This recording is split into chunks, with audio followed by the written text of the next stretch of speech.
So இந்த வீடியோவில் நம்ம என்ன பார்க்க போகிறோம்னா, ஒரு ஸ்பௌஸ் வீசா அப்ளை பண்ணுறதுக்கு என்னென்ன டாக்குமெண்ட்ஸ்லாம் தேவைன்றதை பார்க்க போகிறோம். I will also explain on எப்படி டாக்குமெண்ட்ஸ் ப்ரிப்பேர் பண்ணணும். அதுக்கப்புறம் சப்போஸ் நமக்கு ஸ்பௌஸ் வீசா வந்து அப்ரூவ் ஆகலைன்னா அதுக்கப்புறம் எப்படி ப்ரொசீட் பண்ணணுன்றதையும் நான் இந்த வீடியோவில் நான் உங்களுக்கு ஷேர் பண்ண போகிறேன். So firstly application documents. First application form வந்து விடெக்ஸ் ஃபார்ம் வந்து உங்களுக்கு ஆன்லைன்லேயே அவைலபிளாக இருக்கும்.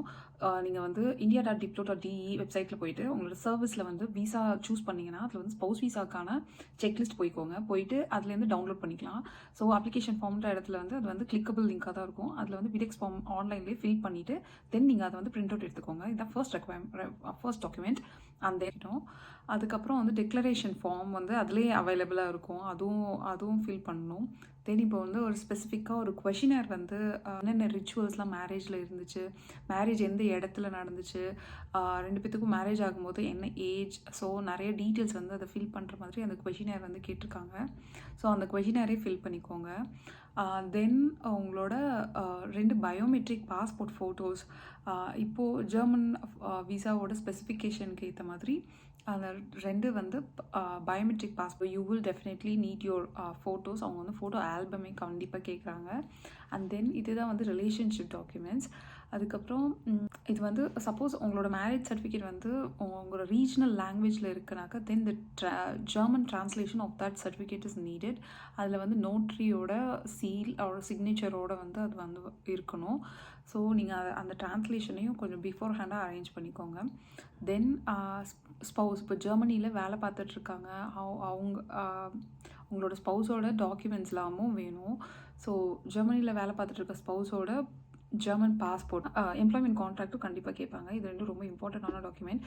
அண்ட் ஆஃப்டர் தட் அவங்க இருக்கிற வீட்டோட ரெண்டல் அக்ரிமெண்ட், மீட் ஃபெர்த்ராக்னு சொல்லுவாங்க. அது வந்து செக் பண்ணிப்பாங்க. இப்போ 2 பேரை வந்து அக்காமடேட் பண்ண முடியுமா. இப்போ ஒய்ஃபையோ ஹஸ்பண்டையோ இன்வைட் பண்ணுறாங்கனாக்கா அவங்களால இப்போ 2 people இருக்காங்கனாக்கா அதுக்கேற்ற மாதிரி அக்காமடேட் பண்ண முடியுமான்னு, அதுக்கேற்ற மாதிரி அக்காமடேஷன் அரேஞ்ச்மெண்ட்ஸ் இருக்கான்னு பார்த்துப்பாங்க. ஒரு சில ஸ்டேட்டில் இது வந்து ரொம்ப ஸ்ட்ரிக்ட். இப்போ 2 people இருக்காங்கன்னா அட்லீஸ்ட் அது 20 m² இருக்கணும்.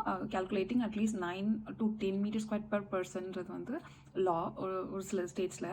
So then it is very important to have rental contract attached.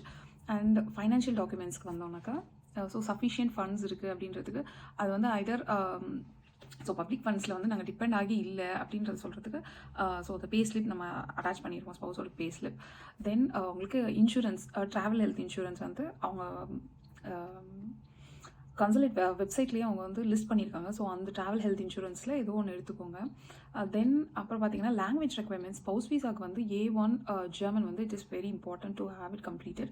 அதில் வந்து ஒரு சில எக்ஸம்ஷன்ஸ்லாம் இருக்குது. இப்போ உங்கள் ஸ்பௌஸ் வந்து EU ப்ளூ கார்டு வீசாவில் இருக்காங்க அப்படின்னாக்கா, அவர் ரிசர்ச்சர் வீசாவில் இருக்காங்கனாக்கா உங்களுக்கு அந்த உங்கள் ஸ்பௌஸ் வந்து A1 கூட கம்ப்ளீட் பண்ண தேவையில்லை. You are exempted. But still it's quite advisable that A1 at least German இருக்கணும். அது வந்து உங்களோட day to day life in Germany வந்து கொஞ்சம் ஈஸியாகும் அப்படின்றதுனால A1 ஜெர்மன்றது வெரி வெரி இம்பார்ட்டன்ட். அவங்க வந்து கன்சுலேட்டில் வந்து they will ask questions in German and spouse வந்து அதிலலாம் ஆன்சர் பண்ணணும். A1 certificate வச்சுருக்காங்கனாலும். ஸோ இதெல்லாம் வந்து உங்களோட டிசைடிங் ஃபேக்டர் உங்களுக்கு விசா அப்ரூவ் ஆகுதான்றது. ஸோ இதெல்லாமே சப்மிட் பண்ணதுக்கப்புறம் you can wait for like 4 weeks, அட்லீஸ்ட் 4 weeks.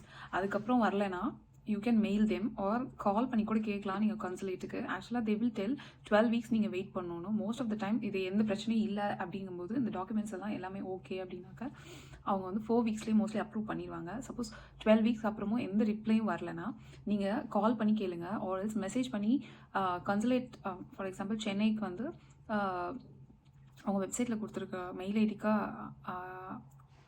இமெயில் பண்ணி இந்த மாதிரி உங்களோட அப்ளிகேஷன் நம்பர், அதை ரெஃபரன்ஸ் நம்பரை ஆட் பண்ணி உங்கள் நேம், பாஸ்போர்ட் நம்பர் இதெல்லாம் ஆட் பண்ணி அவங்கள்ட்ட குவெரியை சப்மிட் பண்ணிங்கன்னா இந்த மாதிரி எங்களோட அப்ளிகேஷன் நாங்கள் இப்படி சப்மிட் பண்ணியிருக்கோம் அப்படின்னு சொல்லி கேட்டிங்கன்னா they will obviously reply.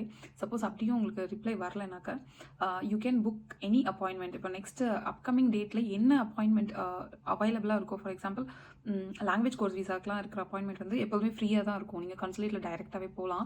So just book it. அந்த சேம் வீக்லேயே உங்களுக்கு அப்பாயின்மெண்ட் வந்து கிடச்சிரும். நீங்கள் டைரெக்டாக இன் பர்சன் உள்ளே போனீங்கன்னா without appointment you are not allowed. So consulate உள்ளே போயிட்டு இந்த மாதிரி நீங்கள் குவரியை இன் பர்சனே கேட்கலாம். தே வில் டெல் யூ என்ன ஸ்டேட்டஸ்ன்றதை வந்து அவங்களுக்கு சொல்லுவாங்க. இது வந்து எப்போனா 12 weeks உங்களுக்கு ஃபினிஷ் ஆகிட்டு அதுக்கப்புறமும் உங்களுக்கு வந்து அப்ரூவ் ஆகி வரல அப்படிங்கும்போது தான் நீங்கள் இந்த ஸ்டெப் எடுக்கணும். So this is one part. And visa fees வந்து ஃபார் எக்ஸாம்பிள் இப்போ VFSல தான் நீங்கள் வந்து உங்களை சப்மிட் பண்ண போகிறீங்க. உங்கள் அப்ளிகேஷன் டாக்குமெண்ட்ஸ் தான் you can pay with cash and also கார்ட்லாம் அக்செப்டட். ஆனால் கன்சுலேட்டில் தான் நீங்கள் போகிறீங்கனாக்கா they will accept only DD. So DD எடுத்துக்கோங்க. எஸ்பெஷலி சென்னை கன்சுலேட்டில் உங்களுக்கு அப்பாயின்மெண்ட் கிடைக்குதுன்னா அவங்க டிடி மட்டும் தான் அக்செப்ட் பண்ணுவாங்க. ஸோ அதை கொஞ்சம் பிஃபோர் ஹேண்டாக ப்ரிப்பேர் பண்ணிக்கோங்க. ஸோ இவ்வளோ தான் வந்து ஸ்பௌஸ் வீசாவுக்கான ரெக்வயர்மெண்ட்ஸ். அவங்களுக்கு ஏதாவது கொஷின்ஸ் இருந்ததுன்னா ஃபீல் ஃப்ரீ டு கமெண்ட். நான் வந்து அதுக்கு ரிப்ளை பண்ணுறேன்.